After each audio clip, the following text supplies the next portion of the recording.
हम लोग क्या पढ़े थे, वो सौर मंडल पढ़ रहे थे। नहीं, देखिए अब सौर मंडल में हम लोग क्या पढ़े हैं कि सूर्य पढ़े हैं। सूर्य से क्या होता है, सूर्य एक तारा होता है। नहीं, अब देखो यहाँ से क्या होता है, सूर्य के बाद बुध होता है, बुध के बाद क्या होता है, शुक्र होता है, शुक्र के बाद कौन होता है, पृथ्वी होता है, पृथ्वी के बाद कौन होता है, मंगल होता है। और यहाँ से कौन चलते हैं, क्षुद्र ग्रह। नहीं, यहाँ से कौन ग्रह चलते हैं, क्षुद्र ग्रह चलते हैं। अब इसके बाद चलेंगे बृहस्पति, फिर शनि, फिर वो अरुण और फिर वरुण, ठीक ना। मतलब 8 ग्रह के बारे में। अब देखिए हम लोग जो है ना कि जैसे ये 8 ग्रह पढ़ लिए, नहीं तो यहाँ से तो हम लोग पढ़े हैं क्या कि सूर्य से दूरी के क्रम में पढ़े हैं, मतलब बढ़ते क्रम में। इसमें ये भी पढ़े हैं कि ये जो होते हैं आंतरिक ग्रह होते हैं और ये क्या होते हैं, बाह्य ग्रह होते हैं। यहाँ एक पट्टी पाई जाती है जो क्षुद्र ग्रहों की पट्टी होती है। तो देखिए आज जो हम लोग देखेंगे ना बाबू, उसमें ये देखेंगे ना कि ग्रह जो है जैसे बुध है, नहीं इसका खासियत क्या, ये क्या चीज़ है, मतलब सूर्य से इसका दूरी कैसा है, पता ना, पृथ्वी से दूरी कैसा, मतलब इस तरह से हम लोग इसके बारे में हम लोग जानेंगे। यहाँ देखिए ये क्या है, वो बुध।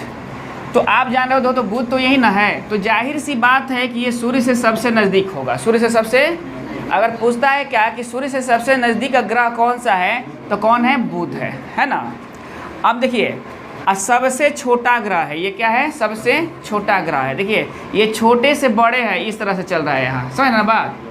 अब देखिए क्या है, परिभ्रमण काल क्या होता है कि जैसे पृथ्वी क्या करती है कि परिभ्रमण करती है तो साल बदल जाते हैं, और बाबू क्या होता है अपने अक्ष पर घूमती है तो मौसम बदल जाते हैं, बात ना। तो वैसे ही सब का, ये नहीं केवल पृथ्वी ही इसका परिभ्रमण करती है सूर्य का, सब सूर्य को क्या करता है, चक्रण करते रहता है ना। तो ये कितने बाबू मतलब दिन में, तो 88 दिन में ये कर लेता है। चूँकि क्या है सबसे कम दिन में करता है, क्योंकि सबसे नज़दीक कौन है बाबू, यही है, समझ ना बात। देखिए चुंबकीय क्षेत्र बाबू इस पर पाया जाता है, कैसा क्षेत्र पाया जाता है, तो चुंबकीय क्षेत्र पाया जाता है। नहीं, अब देखिए तपांतर, तपांतर सबसे ज़्यादा होता है, क्या होता है यहाँ, सबसे ज़्यादा होता है, और सबसे ज़्यादा ताप भी इसका होता है। देखिए 2 क्वेश्चन यहाँ आते हैं कि सबसे ज़्यादा ताप किसका होगा, तो बुध का होगा। नहीं, अब पूछ देगा कि सबसे गर्म ग्रह कौन सा है, तो क्या शुक्र है, समझे ना बात। अब देखिए क्या होता है, यहाँ 600 डिग्री सेंटीग्रेड इसका तापांतर होता है। तापांतर हम उसे मतलब उसे बोलते हैं वो कि दिन और रात के तापों का जो अंतर होता है ना, उसे हम लोग क्या कहते हैं, तापांतर कहते हैं। तो देखिए इसका एक नियम है कि जो दिन होगा वहाँ ना तो काफ़ी गर्म होगा, क्या होगा, पूरा गर्म होगा, और रात उतना ही क्या होगी, ठंडी होगी, बर्फीली हो जाएगी, समझे ना बात। देखिए अब देखिए इसका कोई उपग्रह नहीं है, इसका कोई उपग्रह नहीं है। अब आते हैं शुक्र पर। अब देखिए क्या है, दूरी क्रम में दूसरा है ना सूर्य से, तो शुक्र पर आते हैं। ये पृथ्वी का सबसे नज़दीक का है। देखिए पृथ्वी कहाँ भाई, शुक्र है ना, तो ये हमारी पृथ्वी है, ये हमारी पृथ्वी है, ये हमारा क्या है, मंगल है, यहाँ ये हमारा मंगल है। तो आप बोलिए क्या कि देखिए तो ये पृथ्वी का सबसे नज़दीक का ग्रह शुक्र है, तो कहे मंगल नहीं है। तो देखिए वो ये बीच में है, और जरूरी नहीं है कि आप बीच में हो तो 2 आदमी के आप मान लो कि बीच में हो ना, तो जरूरी नहीं है कि ये तो नहीं ना बोला है कि आपका स्थान बराबर है। तो हो सकता है आप यहाँ भी रहिएगा तो बीच में कहलाइएगा ना। तो ई वाला क्या हो गया, भाग नज़दीक का हो गया, और ये वाला भाग क्या हो गया, दूर का हो गया। ई भाग क्या है, मंगल है, और ये कौन है, पृथ्वी है, और ये कौन है, शुक्र है। तो कौन बाबू देखिए, तो कौन नज़दीक हुआ, तो शुक्र नज़दीक हो गया, समझिए ना बात आप लोग। चलिए सबसे चमकीला एवं सबसे गर्म है, हम बताइए देखिए सबसे गर्म है ये ना, और बाबू तो सबसे चमकीला भी है शुक्र। आप देखिएगा सबसे चमकीला दिखाई देता है। नहीं, अब ये सुबह और शाम का तारा होता है, सुबह और शाम का तारा होता है। तो पूछता है कि सुबह और शाम के तारा किसको कहते हैं, तो शुक्र को कहते हैं ना। सबसे चमकीला ग्रह कौन है, तो शुक्र है ना। पृथ्वी की बहन, ये क्या है कि आकार के दृष्टि से क्या है, वो पृथ्वी की जैसा है एकदम, ठीक ना। तो हम लोग इसीलिए कहते हैं इसका पृथ्वी की बहन कहते हैं, या भगनी भी कहते हैं, क्या कहते हैं, भगनी भी कहते हैं, समझ ना बात। देखिए चक्रण इसका क्या होता है, तो आप जानते हो कि मात्र 2 ऐसा ग्रह है जिसका चक्रण क्या होता है, पूरब से पश्चिम होता है। इधर से बेचारा कौन पड़ता है, शुक्र पड़ता है, और इधर से कौन पड़ता है, अरुण पड़ता है। ये 2 ग्रह ऐसे ग्रह हैं कि जिनके चक्रण क्या होता है, पूरब से पश्चिम होता है। तो पूछेगा कि यहाँ सूर्योदय होता कहाँ होगा, तो आप क्या बताइएगा, पश्चिम की तरह होता होगा। कहाँ होता होगा, पश्चिम की तरह होता होगा, क्योंकि ये चक्रण कैसे करते हैं, पूरब से पश्चिम करते हैं, समझे ना बात। अब देखिए आते हैं, फिर बारी आती है हमारी पृथ्वी की। नहीं, ये हम लोग का अपना ग्रह है, जिस ग्रह पर क्या होता है, जीवन संभव नहीं, जीवन है, पतना संभव हो पाया है ना। तो देखिए ये पृथ्वी हमारा, सबसे पहले इसे नीला ग्रह कहते हैं, क्योंकि वो जल की मात्रा बहुत ज़्यादा है, आप पढ़े हो ना, जल की मात्रा क्या है, लगभग 70% है और मात्र 30% क्या है, स्थल सीमा है। इस पर बात ना, तो जल की ज़्यादा मात्रा होने के कारण इसे क्या कहा गया है, वो नीला ग्रह कहा जाता है। तो क्वेश्चन पूछेगा कि नीला ग्रह किसे कहते हैं, तो क्या बताइएगा, पृथ्वी को नीला ग्रह कहते हैं। कोई दिक्कत है किसी को? देखिए अब क्या है, ये अपने अक्ष पर कितना झुकी हुई है, 23.5 डिग्री नहीं, और धरातल पर 66.5 डिग्री। ये धरातल पर झुकी हुई है और ये अक्ष पर झुकी हुई है ना। अब देखिए अक्ष पर इसका घूर्णन क्या होता है, 24 घंटा में, तो दिन और रात बदल जाते हैं, दिन और रात बदल जाते हैं ना। अब ये सूर्य का परिक्रमण क्या होता है, 365 दिन 6 घंटा। और जानते हो आप लोग एक पढ़े होंगे लीप ईयर्स, नहीं? तो लीप ईयर हर एक 4 साल के बाद क्यों आता है, क्योंकि 24 घंटा का मिलाकर दिन और रात आता है, होता है ना। तो 4 साल बाद है 6 घंटा क्या हो जाएगा, एगो दिन में बदल जाएगा, एगो दिन में बदल जाएगा ना, 6 चौका 24 होता है ना। ये बात क्लियर हो गई ना कि लीप ईयर क्यों होता है। चलिए, इसका एकमात्र ग्रह कौन है आबू, चंद्रमा है, जिसे जीवाश्म ग्रह भी कहते हैं। क्या कहते हैं, चंद्रमा को जीवाश्म ग्रह भी कहते हैं। चंद्रमा के बारे में हम लोग विशेष चैप्टर एक बार, मतलब विशेष क्लास हम लोग पढ़ेंगे इसके बारे में ना। देखिए अब आइए, पृथ्वी की विषुवत व्यास माइनस ध्रुवीय व्यास, मतलब क्या हुआ कि पृथ्वी की विषुवत व्यास और ध्रुवीय व्यास में अंतर कितना होता है, 43 किलोमीटर। बड़ी बार क्वेश्चन ये पूछ चुका है ना। चलिए, विषुवत व्यास कितना होता है पृथ्वी का, देखिए तो विषुवत व्यास 12,756 किलोमीटर और ध्रुवीय व्यास कितना होता है, 12,714 किलोमीटर। तो बड़ा कौन है इसमें, विषुवत की ध्रुव। तो यार विषुवतीय व्यास क्या होता है, बड़ा है ना। चलिए अब बताइए कि बोलिएगा सर व्यास कैसे बड़ा है, तो आप जानते हो पृथ्वी गोल थोड़े है, ऐसे न है पृथ्वी। तो जाहिर सी बात है कि देखो, तो ये जो व्यास होगा इसका ज़्यादा हो जाएगा और ये व्यास क्या होगा, कम हो जाएगा। समझ ना बात।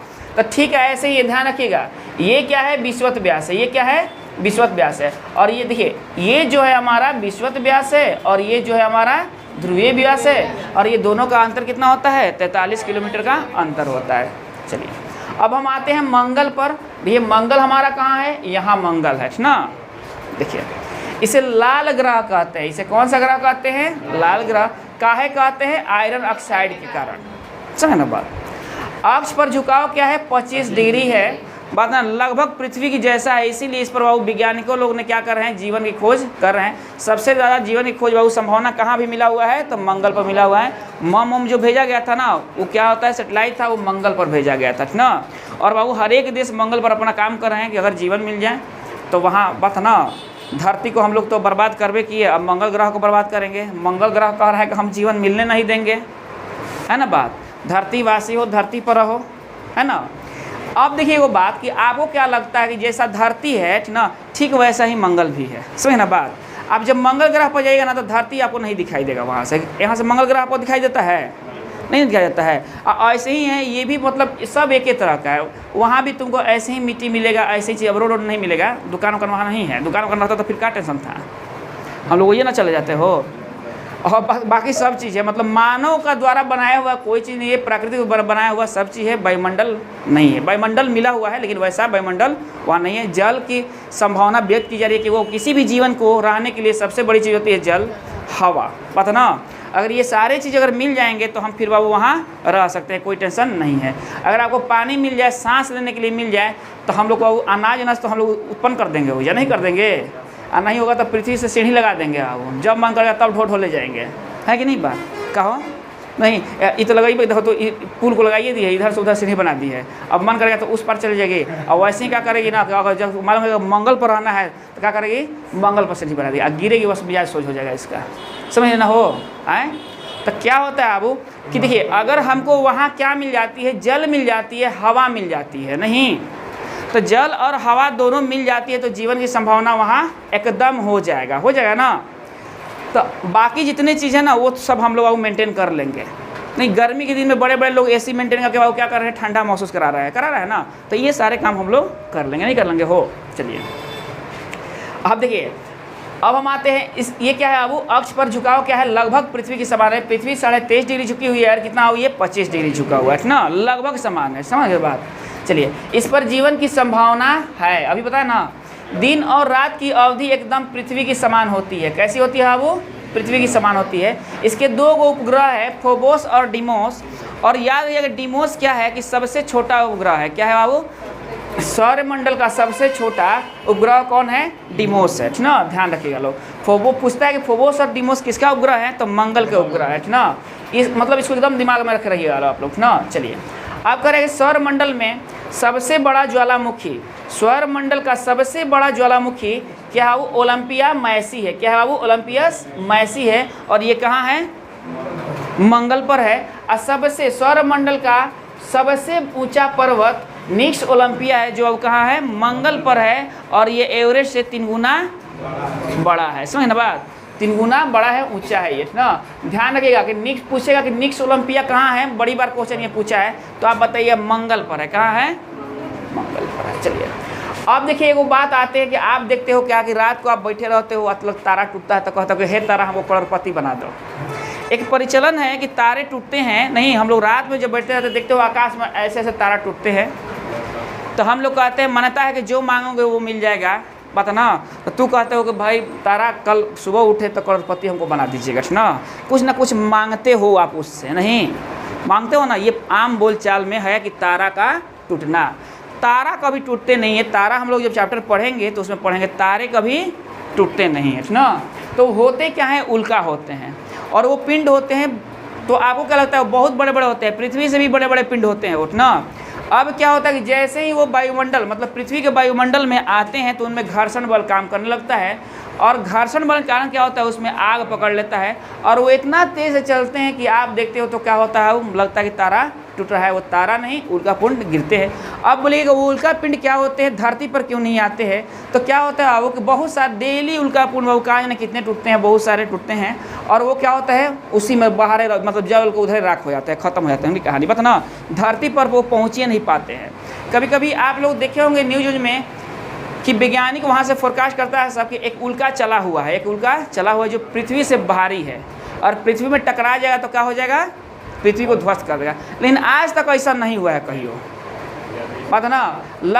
बहुत तेज़ रफ्तार से चलता है। वैज्ञानिक लोग क्या करते हैं कि उसे मोड़ कर बाबू दूसरे दिशा मतलब समुद्र में की दिशा धरा देते हैं।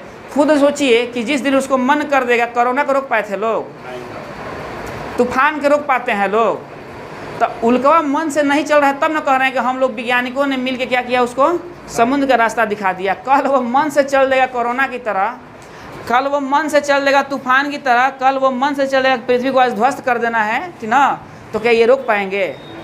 उस समय इनकी बाबू टोटल क्या होगी? सब साइंटिस्ट बनना ख़त्म हो जाएगा। धरती आती है, बोलती है कि बहुत बरियार हो गए हैं आप लोग, तबाह करके चली जाती है, हम लोग तिलमिला के रह जाते हैं। उस समय हमारी सब बाबू वीरता ख़त्म हो जाती है। समझे ना बात?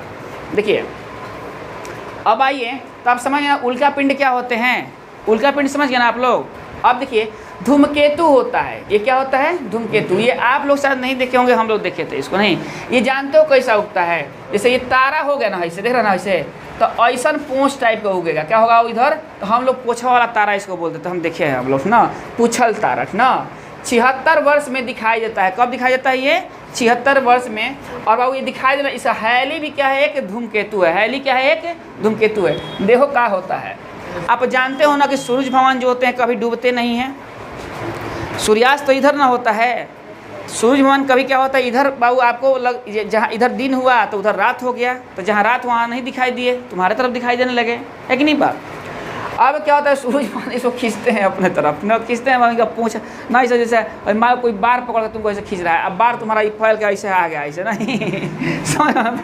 तो सूरज भगवान खींचते हैं बाबू, मतलब सूरज के आकर्षण शक्ति के कारण क्या होता है? इसको पूछ बन जाता है। नहीं मतलब वो कहता है कि जल्दी भाग। और जब दिखाई देता है ना वो, तो तरह तरह के हमारे मतलब हम लोग तरह बाबू बोला जाता है कि लग रहा है कि प्रकृति में कुछ परिवर्तन होने वाला है, क्योंकि विचित्र तारा दिखाई दे रहा है। क्या दिखाई दे रहा है? तारा दिखाई। यही ना जाना है खींच रहे हैं, बेचारे हालत ख़राब है। काहे खींच रहे हैं कि जल्दी भाग तू, क्योंकि हमारे पृथ्वी पर हम जिनका संरक्षण देते हैं वो सब लोग डर जाएंगे, ठीक ना, कि कैसन तारा। हम लोग तारा देखेंगे ऐसे बाबू, स्टार ऐसे ऐसे टिंकलिंग करता है, बत ना। ई बाबू ई जब उगेगा तो बाबू क्या होगा कि पोंछ की तरह उगेगा, ठीक ना। इसलिए पूछल तारा भी इसे कहा जाता है। समझे ना बात? चलिए अब हम आते हैं आओ क्या, और पूछे क्वेश्चन ना कि कब ये दिखाई बाबू कितने साल बाद दिखाई देता है? तो 76 वर्ष के बाद दिखाई देता है ना। चलिए